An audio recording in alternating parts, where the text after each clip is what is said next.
दोस्तों कैसे हैं। आई होप आप लोग अच्छे होंगे, तैयारी भी कर रहे होंगे। दोस्तों एक बहुत बड़ी हम आपको अपडेट देना चाह रहे हैं, ठीक है। ये अपडेट थोड़ा सा हट के है, इस वीडियो को पूरा देखिएगा, ठीक है ना।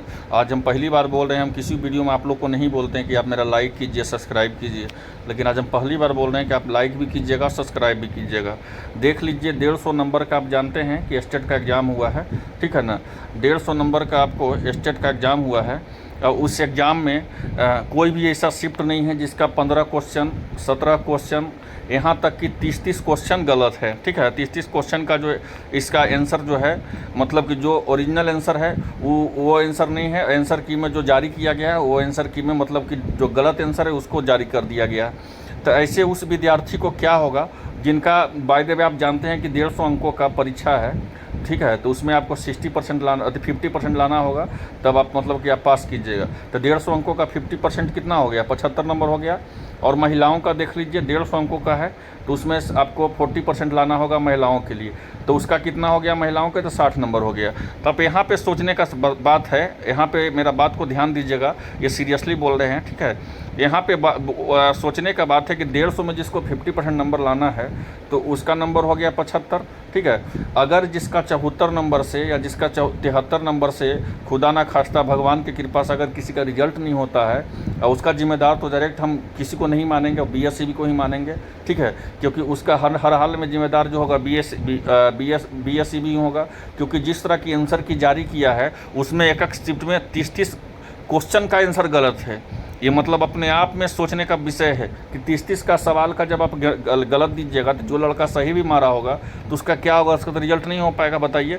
अब देख लीजिए कि ये बिहार एजुकेशन में डिपार्टमेंट के BSCB की कार्यशैली पर सोचने का विषय है, ठीक है। परीक्षा चल रहा है या मजाक चल रहा है, इसलिए हम आप लोग से बोल रहे हैं, प्लीज़ हम काइंडली रिक्वेस्ट कर रहे हैं आप लोगों से, आप लोग जितना से जितना हो सकता है, ठीक है, अभी समय है, ठीक है ना, जितना से जितना हो सकता है आप इसको क्या कीजिए, तो इसको आप आपत्ति कीजिए, आप और यूजर आईडी से खोलिए। आप 50 रुपया मत सोचिए कि 50 रुपया मेरा लग जाएगा। अरे 50-60 के चलते अगर 2 नंबर से आपका रिजल्ट नहीं होगा, 5 नंबर से आपका रिजल्ट नहीं होगा तो बहुत बड़ा मायने हो जाएगा, मतलब कि बहुत आप भविष्य में आप पछतावा छोड़ करके फिर कुछ नहीं होगा। इसलिए 50 का मत सोचिए, एक एक क्वेश्चन का क्या कीजिए कि आप आपत्ति कीजिए। आपको जो भी जिस पर डाउट है, आपको अब आपको लग रहा हो कि हम कैसे पता करेंगे कि मेरा डाउट है, तो आप इंटरनेट से गूगल से खोल करके क्वेश्चन का कोई का सॉल्यूशन देख करके, अगर किसी भी क्वेश्चन में 150 में अगर किसी भी सवाल में आपको डाउट है तो प्लीज़ उसको आपत्ति दर्ज कीजिए। नहीं आपत्ति दर्ज कीजिएगा तो फिर कुछ नहीं हो पाएगा। अभी भी समय आपके पास है, 22 तारीख तक आपका समय है, ठीक है ना। 4 बजे तक आपका समय है, आप आपत्ति दर्ज कर सकते हैं। इन लोग इतना फास्ट हो गया है, आपको BSCB का जो स्टेट का एग्ज़ाम है, पता नहीं ये एग्ज़ाम नहीं ले रहा है, मतलब लड़कों का परेशान कर रहा है। लेकिन जो भी अभी सब्जेक्ट बचा हुआ है, चाहे उर्दू हो, चाहे संस्कृत हो, चाहे इंग्लिश हो, पेपर 1 में, चाहे पेपर 2 में आपको इंग्लिश हो, संस्कृत हो, ज्योग्राफी हो, इकोनॉमिक्स हो, साइकोलॉजी हो, और आपको जो है कंप्यूटर साइंस हो, ठीक है। तो कुछ भी हो, ठीक है, तो कुछ भी का है, ठीक है ना। तो आप उसको क्या कीजिए कि आप उसको आपत्ति दर्ज कीजिए, और ये देख लीजिए, और यहाँ पर लिंक जो है यहाँ पे जाइएगा तो आपको आपत्ति दर्ज हो जाएगा। और एक देख लीजिए, और एक आज 21 तारीख है, कल का बताते हैं। जो 21 तारीख है उसमें जिनका मैथ है, हिंदी है, साइंस है, सोशल साइंस है, प्लीज़ 50 रुपया लग रहा है, लेकिन 50 रुपये के चलते अपना भविष्य को जोखिम में ना डालें, और ये किसी के सहारे में मत रहें कि कोई ना कोई तो करता होगा आपत्ति, ऐसे में लटक जाइएगा, ठीक है। इसलिए खुद अपने जा कर के आपत्ति कीजिए, अपने वेबसाइट पर जाइए, स्टेट का खोलिए।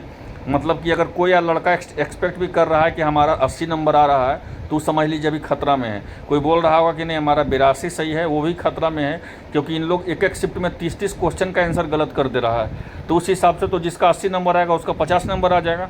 बताइए आप, इस सोचने का विषय बहुत बड़ा, इस सोचने का महत्वपूर्ण विषय है, ठीक है। इसलिए इसमें जितना जितना ज़्यादा होता है आप लोग आपत्ति दर्ज कीजिए। अगर आप नहीं कीजिएगा तो फिर रिजल्ट आ जाएगा तो फिर कुछ होगा नहीं, फिर कोर्ट का केस के झमेला में फिर वही हो जाएगा, ठीक है ना। फिर वो सब में लंबा प्रोसेस हो जाएगा, क्योंकि वैकेंसी भी जिस रफ्तार से निकलेगा वो तो फिर निकल जाएगा। इसलिए अगर आप आपत्ति नहीं कीजिएगा तो आपको बहुत ज़्यादा भविष्य में प्रॉब्लम हो जाएगा। इसलिए आप लोग जो भी हैं, जहाँ भी हैं, आप लोग यूजर आईडी आप मोबाइल से भी खोल करके कर सकते हैं, ठीक है। आप BSCB का वेबसाइट पे जाइएगा, BSCB के वेबसाइट पे जाकर के आप आपत्ति, आप ज्योग्राफी हो गया, आपका इंग्लिश हो गया, संस्कृत हो गया, इकोनॉमिक्स हो गया, कंप्यूटर साइंस हो गया, किसी भी का होता है, ठीक है ना, आप जा कर के फिलॉसफी होगा, किसी का भी जा करके आप अपना जाके आपत्ति दर्ज कर सकते हैं। ठीक है, अगर आपत्ति दर्ज नहीं कीजिएगा तो फिर इसमें कुछ करने का नहीं रह जाएगा, बता देते हैं। ठीक है, ये जो है बीएसईबी जो है बहुत ज़्यादा मनमानी कर रही है। अब जो भी लड़का का 80 नंबर भी आ रहा है या जिस लड़का का, तो वो भी अभी खतरा में है, क्योंकि 30 सवाल एक शिफ्ट में गलत है। अब बताइए ना, जिसका 30 सवाल गलत होगा, अब बताइए जिसका बाय द वे 74 नंबर नहीं आ गया, जिसका 72 नंबर आ गया, तो उसका तो जिम्मेदार डायरेक्ट बीएसईबी ही होगा। तो इसलिए प्लीज़ आप लोग यूज़र आईडी से खोल करके अपना लॉगिन कर करके आप जाकर ओटीपी मांगेगा, ओटीपी दीजिएगा और अपना आपत्ति दर्ज कीजिए। ठीक है, अब नहीं कीजिएगा तो फिर उसका जिम्मेदार आप खुद होइएगा। ठीक है, हम आपसे हाथ जोड़ के विनती कर रहे हैं कि शेयर कीजिए, खूब सब्सक्राइब कीजिए और खूब शेयर कीजिए, और कहीं और सब लड़का ग्रुप में भेजिए कि सब के सब मिल करके आपत्ति करें। और जब पहली बार बोल रहे हैं कि इसको लाइक कीजिए और शेयर कीजिए और सब्सक्राइब कीजिए। ठीक है, धन्यवाद।